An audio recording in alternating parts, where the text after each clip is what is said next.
Petite actu sur le blog auto.com, BYD débarque en Europe. Incroyable. Éminent spécialiste du véhicule électrique en Chine, BYD, je ne sais pas comment ça se dit, s'était pour le moment focalisé sur les bus pour conquérir l'Europe.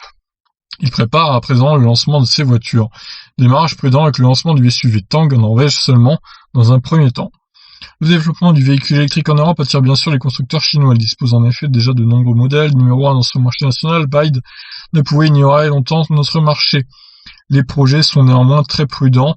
L'arrivée sur notre continent se fera initialement avec un seul modèle sur un seul marché. Bon, c'est un début, après, voilà.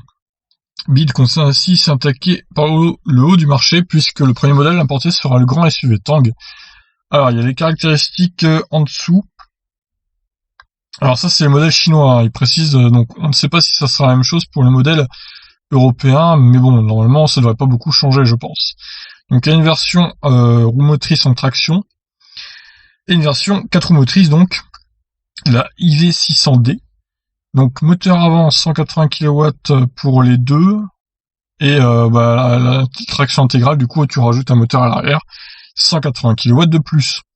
La batterie pour les deux modèles fait 82,8 kWh, et l'autonomie de DC 520 pour la version traction et 500 pour la traction intégrale. Alors c'est du NEDC, hein, donc c'est pas énorme hein, comme autonomie vu la capacité de batterie embarquée. Très très mauvaise efficience pour le coup.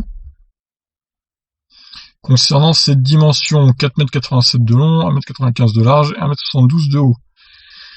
Alors le 2820, je sais pas trop à quoi ça correspond, c'est peut-être l'empattement, ce serait pas le poids quand même, ça serait abusé là. On va voir les autres photos du coup.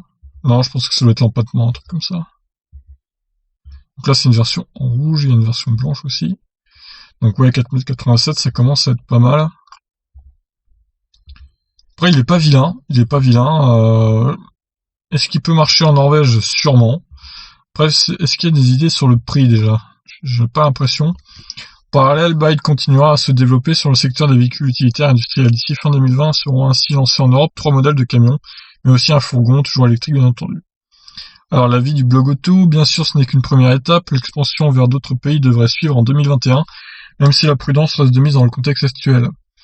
N'oublions pas que BYD dispose d'une gamme complète de véhicules électriques, la citadine E2, les SUV Yuan ou Song Pro, le monospace Song Max, ou les berlines Kin Pro et la toute dernière Han. De quoi constituer une offre complète. C'est vrai qu'ils ont pas mal de modèles, pour le coup, mais on revient sur l'efficience assez mauvaise, hein, qu'il faut le dire. Parce que 520 km NEDC, ça doit faire 430 WLTP, 435 peut-être. Pour une telle batterie, franchement, c'est pas terrible. Hein. C'est même pire que le Mercedes EQC pour le coup. Donc voilà, bon écoutez, on verra bien ce que ça donne et à quel prix sera vendu. Je vous laisse réagir. Ciao.